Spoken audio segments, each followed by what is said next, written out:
Your brain keeps making promises it never intends to keep. We'll start in 5 minutes. Just one more video. You deserve a break. You've worked hard today. Then somehow, 5 minutes become an hour. The workout never happens. The book stays closed. The project gets pushed to tomorrow. Again, most people call this a lack of discipline. But what if that's completely wrong? What if your brain isn't working against you, but simply following the rules it has learned over thousands of small decisions? Every time you choose a quick distraction over a difficult task, your brain updates its expectations. It starts believing that comfort is the reward and effort is something to avoid. After enough repetitions, reaching for your phone feels natural, while sitting down to do meaningful work feels strangely uncomfortable. The problem isn't that you've become lazy. The problem is that your brain has become incredibly efficient at chasing what feels good now instead of what will be good later. The good news is that anything your brain has learned, it can also relearn. And that changes everything. Asterisk. Think about the last time you opened your phone. Did you consciously decide to unlock it? Or did your hand move before you even realized what you were doing? That's how habits are built. Your brain is constantly asking one question: what behavior gives me the fastest reward? Every time you refresh social media, eat junk food after a stressful day, or abandon a difficult task for something easier, your brain takes notes. It isn't judging your choices. It's simply learning from them. Over time, those tiny decisions become shortcuts. You no longer think about checking your phone. You just do it. You don't decide to procrastinate. It happens automatically. Neuroscientists describe this as one of the brain's greatest strengths. It adapts to whatever you repeat. The more often a behavior leads to a rewarding feeling, the stronger the brain's expectation becomes that the behavior should be repeated. This is why discipline often feels so difficult at first. You're not fighting today's decision. You're competing against hundreds of past decisions that taught your brain what deserves a reward. Marcus Aurelius wrote that our lives are shaped by what we repeatedly give our attention to. Modern neuroscience reaches a remarkably similar conclusion. Every repeated action strengthens the pathways that make the next action easier. The encouraging part is that this process works both ways. If your brain learned to crave distraction through repetition, it can also learn to value focus the exact same way. The first few times will feel uncomfortable, not because you're doing something wrong, but because your brain is beginning to rewrite the rules it has been following all along. Asterisk. Imagine two people sitting down to do the exact same task. One opens the laptop and gets to work. The other stares at the screen, checks their phone, grabs a snack, reorganizes the desk, and somehow finds everything more important than the task itself. From the outside, it looks like one person is disciplined while the other is lazy. But that's rarely what's happening. Your brain doesn't avoid effort because it hates hard work. It avoids the emotions that often come with it, that uncertainty, that fear of making mistakes, the possibility of failing, even boredom. Without realizing it, your brain learns that avoiding these feelings brings immediate relief. And relief is rewarding. That's why procrastination feels good, but only for a moment. Daniel Kahneman showed that our minds naturally favor decisions requiring the least mental effort. Left unchecked, we drift toward what feels easy instead of what truly matters. Carl Jung took the idea even deeper. He believed that the parts of ourselves we refuse to face don't disappear. They quietly shape our behavior from the background.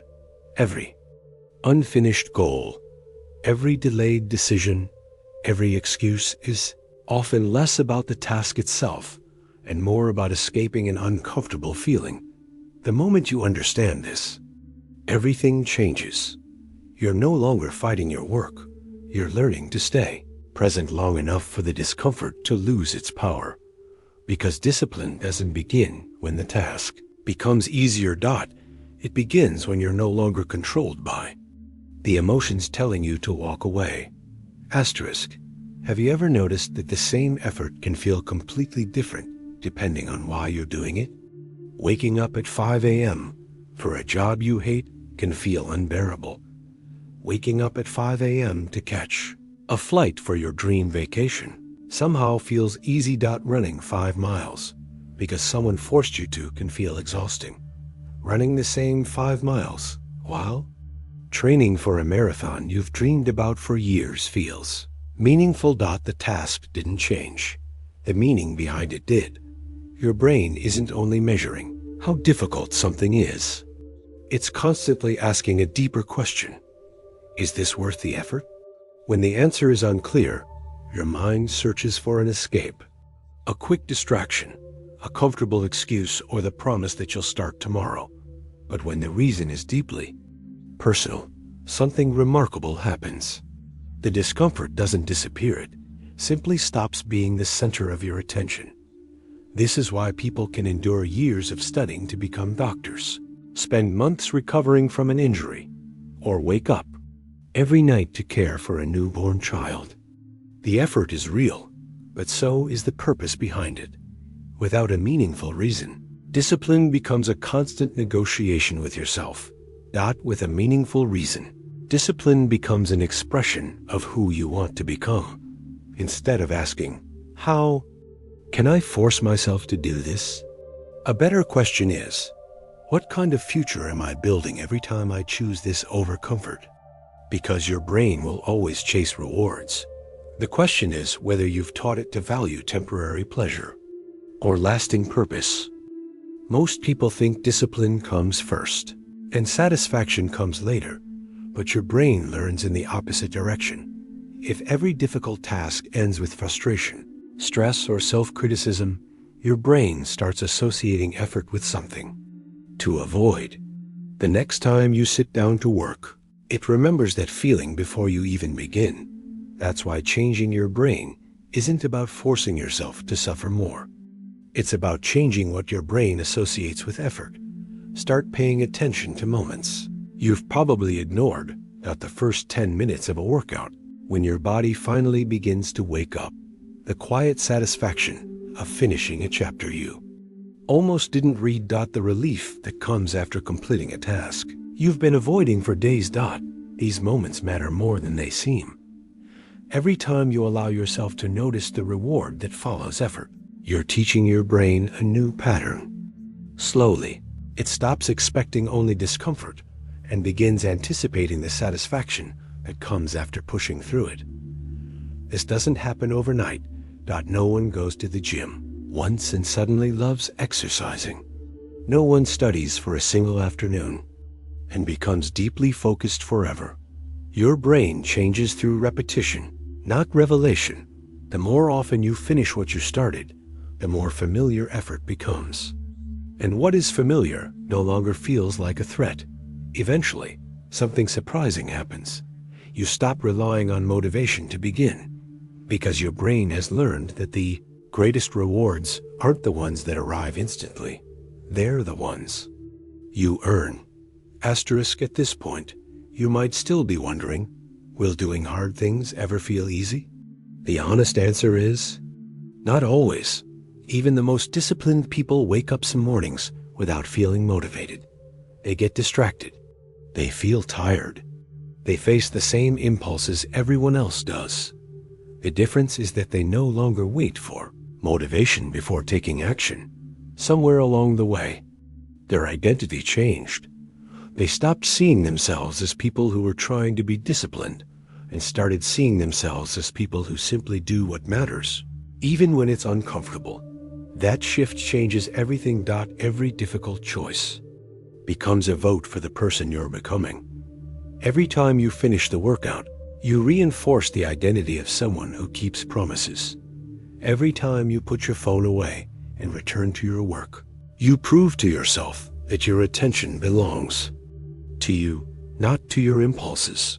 These moments may seem small, but your brain doesn't measure them by size. It measures them by repetition, day after day. Those choices become habits. Habits become character, and character quietly shapes your future. Marcus Aurelius once reminded himself that our life is shaped by the thoughts and actions we repeat. Modern neuroscience tells a remarkably similar story. The brain becomes what it practices. So don't ask yourself how to become more disciplined. Ask yourself a better question. What kind of person am I training my brain to become today? Because in the end, rewiring your brain isn't about learning to suffer. It's about teaching yourself to find satisfaction in what truly moves your life forward. And once effort becomes part of who you are, discipline is no longer something you force. It's simply the way you live.